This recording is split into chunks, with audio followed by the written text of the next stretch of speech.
మా పైన వేరొకటియా? ఏది కర్తవ్యం? మనుటయ్యా వీడందు చూసుటయ్యా.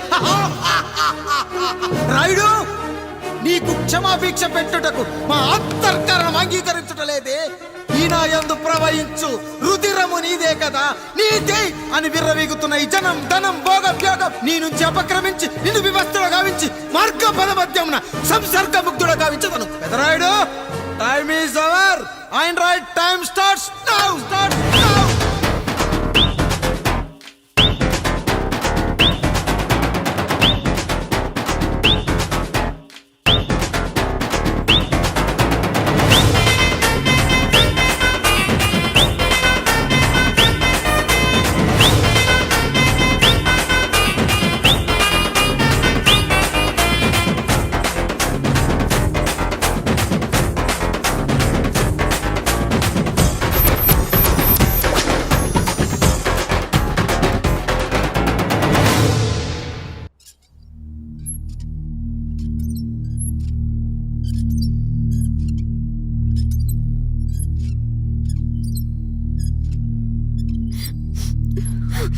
జానకి ఇంకెక్కడుంది? అక్క వెళ్ళిపోయిందండి. పాలక పాలేరుతో అండి. వెళ్లే ముందు ఉత్తరం రాసిచ్చింది, చదవమంటారా? ఏముంది అక్కడ చదవడానికి? మీ మనసులో చాలా మంది ఆడవాళ్ళకి ఖాళీ ఉందేమో కానీ బెడ్రూమ్ లో మంచంలో మట్టికి ఖాళీ లేదండి, అందుకే పోతున్నా అని రాసుంటుంది. అంతేనా వదినా? నువ్వుండు. మా అమ్మ ఎంత పరువు తక్కువ. ఎవరి గదులో వాళ్ళు తలుపులేసుకోమని కేకలేశారు, మరిదిగారు చెయ్యేశారని తరిమేశారు. పరువు ప్రతిష్ట మన ఇంటికేసిన సొన్నం అన్నారు. తీరా చూస్తే పని మంచితో సరసం సంతానం.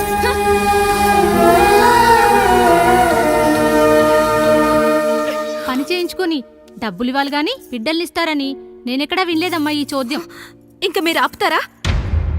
మీరేంట్రా ఏం మాట్లాడరు? ఏం మాట్లాడాలమ్మా? తమ్ముడు తప్పు చేశాడని పట్టుకుని కొట్టారు. అదే తప్పు ఆయన గారు చేస్తే మాత్రం ఆయన ఒక్క మాట కూడా అనకూడదా?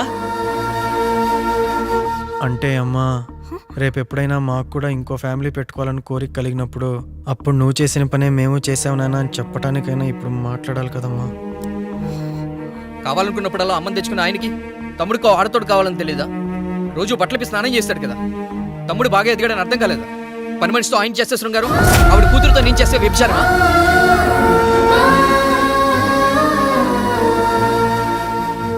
మాట్లాడవేంట్రా కాముడు? నువ్వు కూడా నా చొక్కా పట్టుకొని అడగరా? బాబుగారు అడగరా? అడుగు. నా భార్యకు పుట్టిన బిడ్డ నీ పోలికలతో పుట్టాడు, ఏం చేసావని అడగరా? బాబుగారు అడుగు. ఏమడగమంటారు బాబుగారు? నాకు మీ తమ్ముళ్ళకున్నంత జ్ఞానం లేదు. మా ఇంట్లో ఉండేది నలుగురు, కానీ బాత్రూంలో ఉండేది సబ్బు బిళ్ళ ఒక్కటే. నేను స్నానం చేసిన తర్వాత నా భార్య కూడా ఆ సబ్బుతోనే స్నానం చేస్తుంది. నా భార్య ముట్టుకుందని సబ్బు బిళ్ళ మీద కోపడతామా? ఆ బిళ్ళ కరిగే వరకు, మా మురికి వదిలే వరకు మీరేనయ్యా మా సబ్బు బిళ్ళ. మీ గేదెల్ని కడిగితే తప్పులేని నా పిల్లాని చేతులు మిమ్మల్ని ముట్టుకుంటే మాత్రం తప్పుంటున్నారే. వీళ్ళ ఉద్దేశంలో మీరు పశువు కంటే హీనమనా? ఏమిటి అన్యాయం? నా వరకు ఆ బిడ్డ నా దేవుడిచ్చిన ప్రసాదం. అది పూజారి ఇచ్చాడా ఇంకోటి ఇచ్చాడా నాకు అనవసరం. అయినా పూజారి పొంగలి పెట్టకపోతే దేవుడి మీద కోపం ఎందుకయ్యా? ఏమో, మా కోసం చెమట చిందించి పనిచేసే ఈ కాముడికి నేను చెమటోడ్చి ఒక బిడ్డను ప్రసాదిద్దామని మీరు అనుకున్నారేమో. ఇందులో కూడా నా మంచే కదయ్యా మీరు ఆశించారు. కానీ వీళ్ళు మీ ఔన్నత్యాన్ని ఎప్పటికీ అర్థం చేసుకోలేరయ్యా, అర్థం చేసుకోలేరు. అయ్యా, ఈరోజు మీ పాలేరుతో వెళ్ళిపోయి ఉండొచ్చు, మీ బిడ్డలు ఈరోజు మిమ్మల్ని తిట్టచ్చు. కానీ ఈ కాముడు మిమ్మల్ని ఎప్పుడూ వదిలిపోయాడు. మీ చావును ఈ కళ్ళతో చూసే వరకు మిమ్మల్ని వదిలిపోడయ్యా, వదిలిపో. మీరే మా దేవుడు, మీరే మా దేవుడు, మీరే మా దేవుడు, మీరే మా దేవుడు.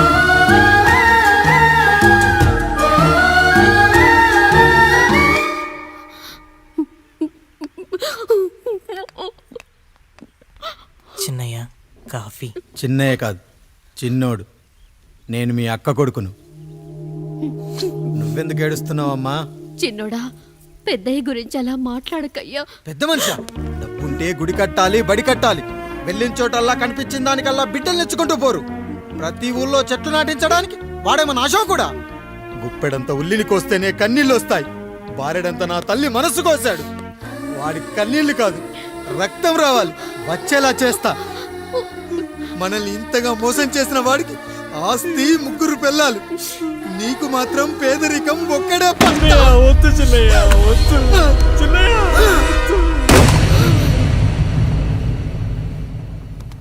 సరిగరి సరిగరి సరిగరి సరిగరి మపదప మపదప పనినిస పనినిస సరిగరి సరిగరి సరిగరి సరిగరి మపదప మపదప పనినిస పనినిస.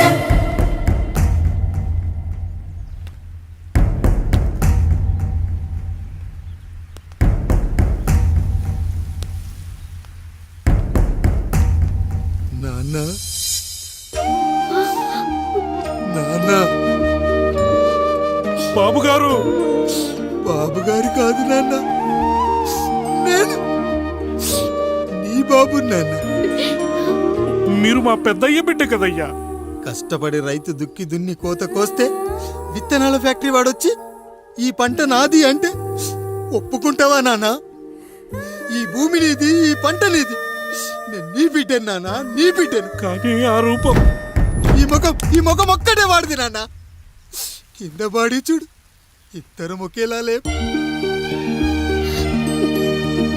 నేను నీ బిడ్డను నాన్న. బాబు నాన్న, బాబు, నాన్న, ఒక్కసారి నన్ను ఎత్తుకో నాన్న.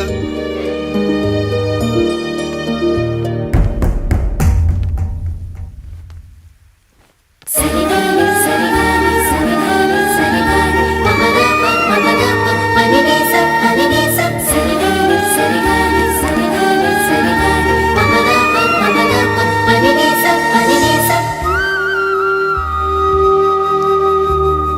నాన్న, నువ్వెంత మంచివాడివి నాన్న. ఒకడు వాడిన టూత్ బ్రష్నే ఎవ్వడూ చేత్తో పట్టుకోడు, అలాంటిది నువ్వు నోట్లో పెట్టుకొని తిరుగుతున్నావు. అమ్మ ఎంత అదృష్టవంతురాలు నాన్న, ఎంత అదృష్టవంతురాలు. చాలు బాబు, ఇది చాలు. చాలదు నాన్న, ఆ రాయుడు లెక్కేంటో తేలుస్తా. మన కుటుంబాన్ని ఇంత క్షోభ పెట్టిన ఆ రాయుడిని వదలనానా, వదలా. వాడంతేదో చూస్తా.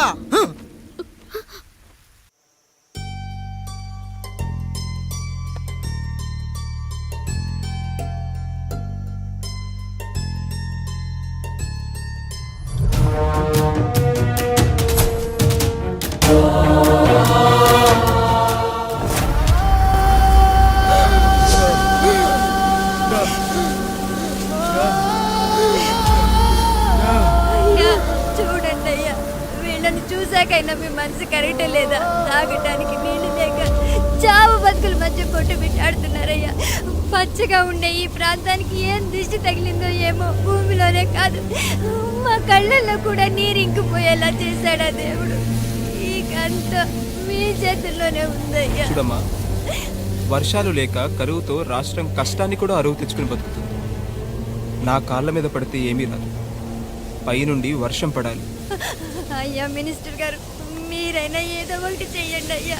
నేనేం చేయనమ్మా, ఇక ఆ దేవుడే మిమ్మల్ని కాపాడాలి. ఎవడొస్తాడో మిమ్మల్ని కాపాడడానికి.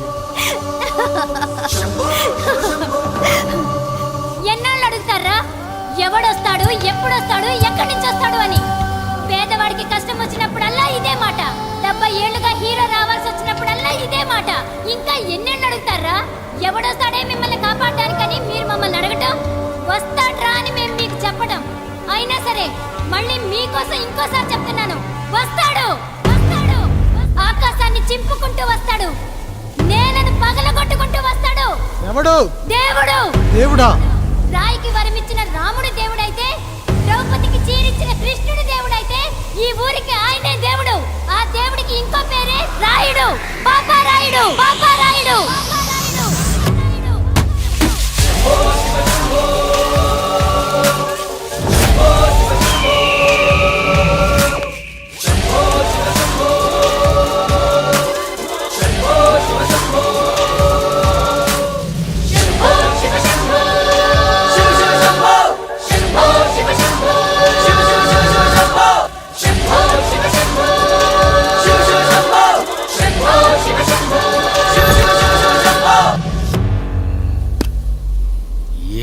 ఏంటి సమస్య?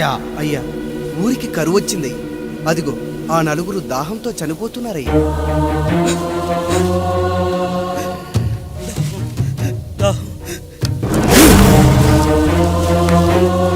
పాపారాయుడు తీర్పు ప్రకటిస్తున్నాడు. ఈ గ్రామం ఇంతకు ముందెప్పుడు ఎదురవ్వని సమస్య. అందుకే ఈ సమస్యని నా సర్వేంద్రియాలను కేంద్రీకరించి నవరంధ్రాలను బిగించి ఆలోచించి ఈ నా తీర్పు ప్రకటిస్తున్నాను.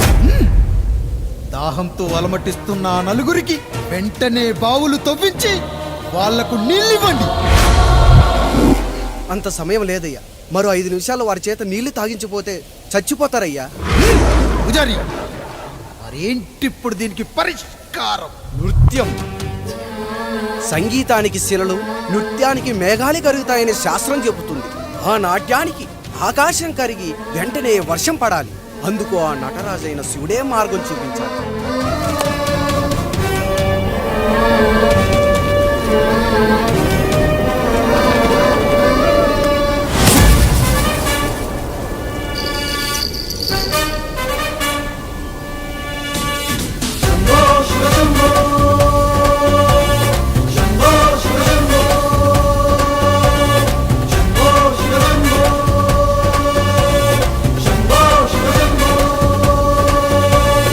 ఆకాశంలో మేఘాలన్నీ ఆవేశంతో ఏకం కాని ఊపిరి శబ్దం ఎదలో శంఖం పూరించే వేళ, నెట్టూర్పుల్లో నిర్వేదాన్ని పడగాలుల్లో సందేశాన్ని పడగళ్ళయ్యే ఆహ్వానాన్ని పంపించే వేళ, పాదమే ఆడే నాదం ఢమరుకమే కాదా, ప్రాణమే చేసే గానం గంగకు గుడి కాదా, గొంతులో దాహం దేహం దహించే వేళ, నటరాజుగా రాజుని నేరుగా చూసిన నింగిక నేలకు నది కాదా.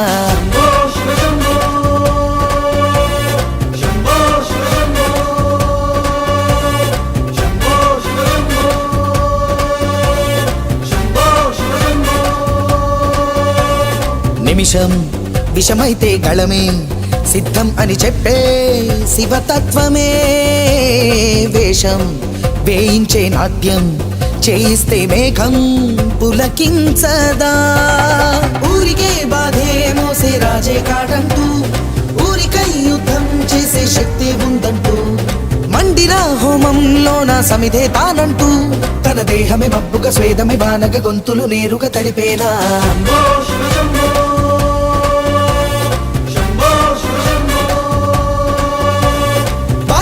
మండే గుండెకు నేనున్నానంటూ గొంతులో కరణం నేనే మోస్తాలే అంటూ, అమృతం పంచే తీరు చూస్తూ ఊరంతా తన మాటని గీతగా చేతని లీలగా దేవుని తీరుగా కొలిచేలా.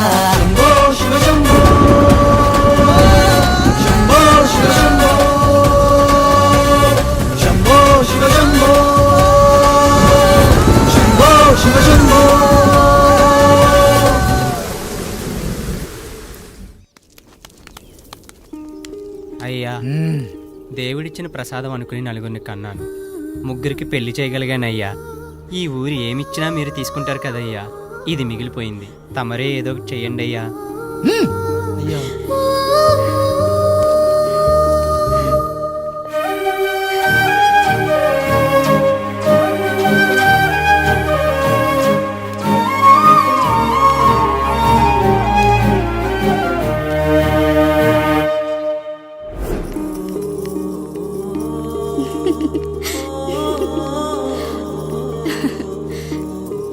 ఈ ఇల్లు, ఆస్తి, ఇంత గొప్ప భర్త, పిల్లలు, చాలా ఆనందంగా ఉందండి. కానీ నాకు ఒకటే లోటు, మన తర్వాత మన పిల్లల్ని చూసుకోవడానికి వీళ్ళకొక అన్నయ్య కావాలండి. అచ్చం మీ పోలికలతో వీళ్ళకొక అన్నయ్యని కందామండి. నువ్వు అడిగితే కాదనగలనా?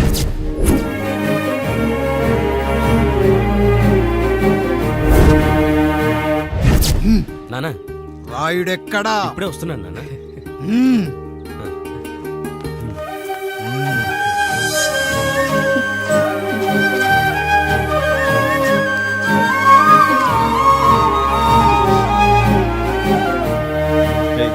చూడరా, మీ అన్నం మీద పగ తీర్చుకోవడానికి నీకు ఇదే సరైన సమయం. పర్లేదంటావా? ఏం పర్వాలేదు.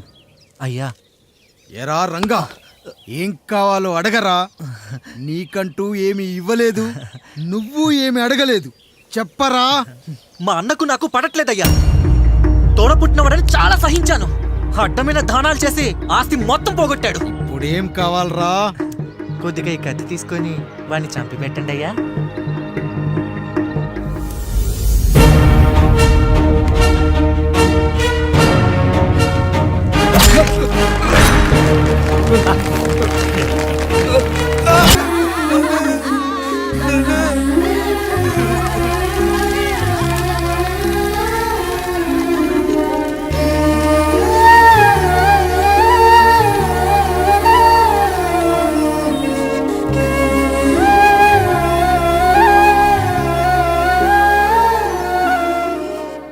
ఇందు మూలంగా 50 మందికి తెలియజేయనిదేమనగా, ఊరికి కొత్తగా వచ్చిన యాండ్రాయిడ్ తన తండ్రి పెదరాయుడు అని ఆస్తిలో వాటా పంచమని రచ్చబండిని ఆశ్రయించడం వలన గ్రామ పెద్దలందరూ రేపు 11 గంటలకు రాయుడు గారి ఇంటికి రావాల్సిందిగా కోరుచున్నాము.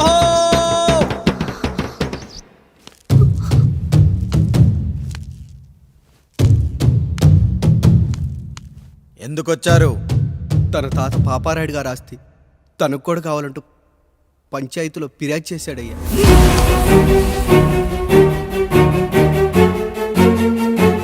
మస్తా గారు, ఆ దస్తావేజులు ఇవ్వండి. అయ్యా మరి మా సంగతి ఏంటి? అడగరేంటి? అవునన్నయ్యా. ఈరోజు మీ పన్మేష్ కొడుకొచ్చాడు, రేపు ఆ పాల్దాన్ కూతురు వస్తుంది.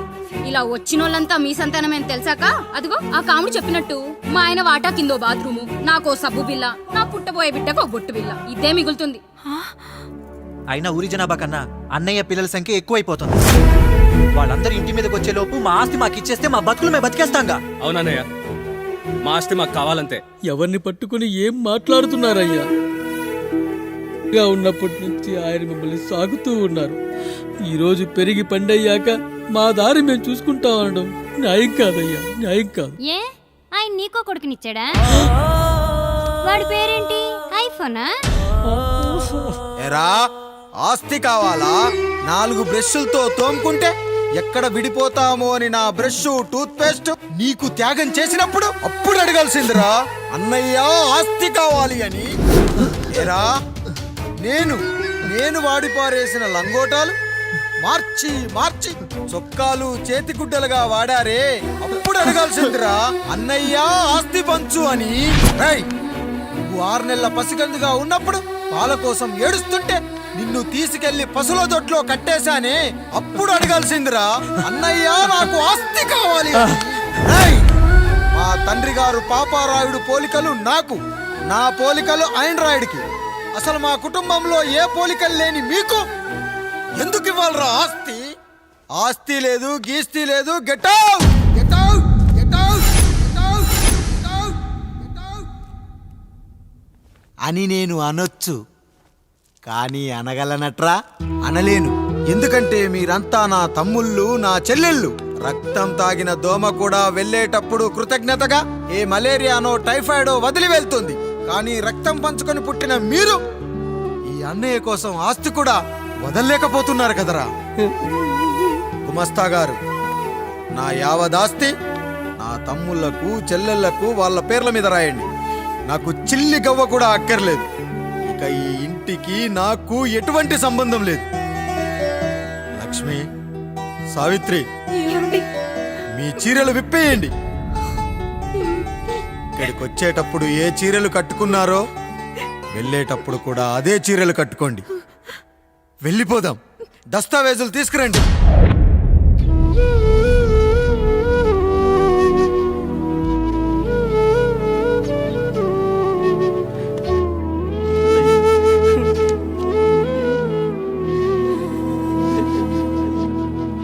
ఇక ఈ ఇంట్లో నా పేరు వినపడితే నా తమ్ముళ్ళు, చెల్లెళ్ళు బాధపడతారయ్యా. ఈ ఇంట్లోనే కాదు, ఈ దస్తావేజులో కూడా నా పేరు ఉండకూడదు. నేను ఇక్కడ సంతకం పెట్టి వీళ్ళ మనసు నొప్పించలేను. అయ్యా, మొత్తం వదిలేసి మీరెలా బతుకుతారయ్యా? ఎండకు నీడలా, వర్షానికి గొడుగులా నన్ను ఇన్నాళ్ళు కాపాడింది. కష్టాల్లో సుఖాల్లో నాకు తోడుగా నిలిచింది. నా నిజమైన ఆస్తిని కుటుంబ గౌరవాన్ని కాపాడింది. ఇదేరా నా ఆస్తి అంతస్తు. ఇదే మా నాన్నగారిచ్చిన లంగోట. బంగారం లాంటి తమ్ముళ్ళే లేనప్పుడు నాకు మాత్రం ఈ బట్టలెందుకురా? వెతికిన దొరకదే రూపం, అరి పిలిచిన పలకదే ప్రాణం. వెతికా నువ్వు నడిచిన దారుల్లో, బ్రతికే నువ్వు విడిచిన శ్వాసల్లో.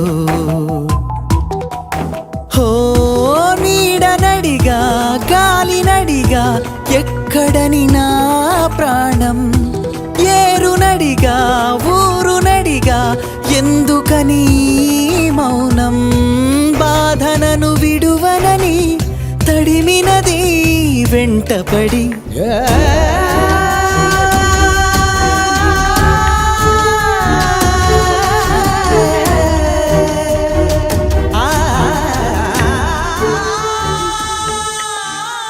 ఏమండి, పప్పులో మీ చెవట పడుతుందండి.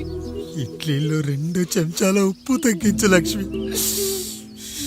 ఎలాగో మనం పేదోళ్ళమే కదా, కనీసం ఉప్పు ఖర్చైనా తగ్గుతుందనుకో.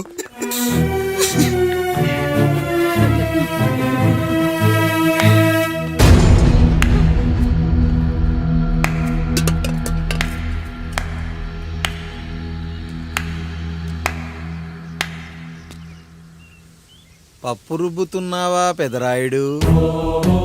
ఎవడికైనా చేసిన పాపం పండుతుంది అంటారు. నీకు మాత్రం అదిగో అలా పిండయింది. అరే రే రే రే రే, చేతి నిండా భార్యలు, ఇంటి నిండా బంధువులు, బీరువా నిండా డబ్బులు, ఊరి నిండా జనాలు. ఏరి ఎక్కడ? ఇంటర్వెల్ ముందు ఇంటర్ చదివే కుర్రాడు ఏదో ఆవేశంగా డైలాగులు చెప్పాడు, సెకండ్ హాఫ్ కు మర్చిపోతాడు అనుకున్నావు కదూ? మర్చిపోవడానికి నువ్వు నాకు ఇచ్చింది అప్పు కాదు, ద్రోహం. అమ్మ వచ్చిన ప్రతిసారి అడిగేవాన్ని, అమ్మా నాన్నెక్కడా అని. నీ గురించి తెలిసాక నీ ముందుకొచ్చా, నీ బ్రతుకుని ఇక్కడి దాకా తీసుకొచ్చా. పిక్చర్ అభి బాకీ హే మేరా పితాజీ. నిన్నిలాగే వదిలేస్తే ఈ ఆండ్రాయిడ్ తో వదలవు. సామ్సంగ్లు, హెచ్టీసీలు, లెనోవాలు అంటూ కనిపారేస్తూ మా అమ్మ లాంటి వాళ్ళ కోసం తిరుగుతూనే ఉంటావు.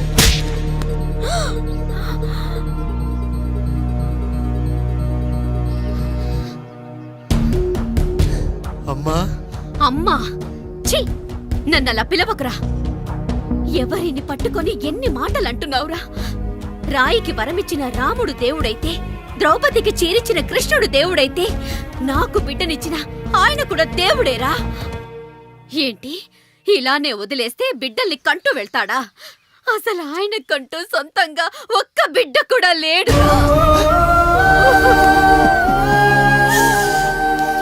అసలు ఏం జరిగిందో తెలుసా? మీరుండండి అయ్యా, ఉండండి. మొదటి భార్యని చేసుకున్నాక పిల్లలు పుట్టలేదని 2వ పెళ్లి చేసుకున్నారు. ఆవిడకి పుట్టలేదు. 3వసారైనా తగులుతుందనుకున్నాం, తనకే పుట్టలేదు. పిల్లల కోసం పెళ్ళాలని మార్చాడే కాని వాళ్ళని వదిలేయలేదురా. అదిరా మా పెద్దయ్య మనసు. ఆయన దగ్గర బాణం ఉంది కానీ లేదురా, అసలు నీ తండ్రి ఎవరో నీకు తెలుసా? తెలుసా? ఇదిగో ఈ కాముడేరా నీ తండ్రి. గేదె నల్లగా ఉన్నంత మాత్రాన పాలు తెల్లగా ఎలా ఉన్నాయనే కదరా నీ ప్రశ్న. దానికి సమాధానం చెప్పాలంటే, ఒక వర్షం కురిసిన రాత్రి నేను 9వ నెల బాలింతగా ఉన్నప్పుడు. పండు పండు, ఇదిగో. ఏమిటండి ఇది? నిద్రలేస్తే నేను, బయటికెళ్తే గంటోడు, పక్కకెళ్తే పాలేరు, ఎప్పుడూ తిరిగే తాయారు. రోజు మమ్మల్ని చూసి చూసి బిడ్డ కూడా చిట్టుమొహం వేసుకుని పుడతాడేమో అని భయంగా ఉంది. కడుపులో ఉన్నప్పుడు మనం ఎవరి మొహాలైతే చూస్తామో అచ్చం వారి పోలికలతోనే పుడతారంటారు. పొరపాటున నా పోలికలతో పుడితే? అదేంటి కాముడు, నీకేం తక్కువ? జుట్టు ఉండాల్సిన చోట లేకుండా అవసరం లేని చోట విపరీతంగా పెరిగిపోతుంది. మనకు పుట్టబోయే బిడ్డ గొప్ప అందగాడై ఉండాలి. ఇదిగో రోజు ఈ దేవుడి ఫోటోలు చూడు, వాళ్ళలాగే అందంగా పుడతాడు. కడుపుతో ఉన్నప్పుడు ఎవరి ఫోటో చూస్తే ఆ పోలికలతో బిడ్డ పుడతాడా? కనిపించని దేవుడి పోలికలు నా బిడ్డకెందుకు? ఈ ఊరికి దేవుడు రాయుడు. నా బిడ్డ ఆయనలాగే పుట్టాలి, ఆయనలాగే పుట్టాలి.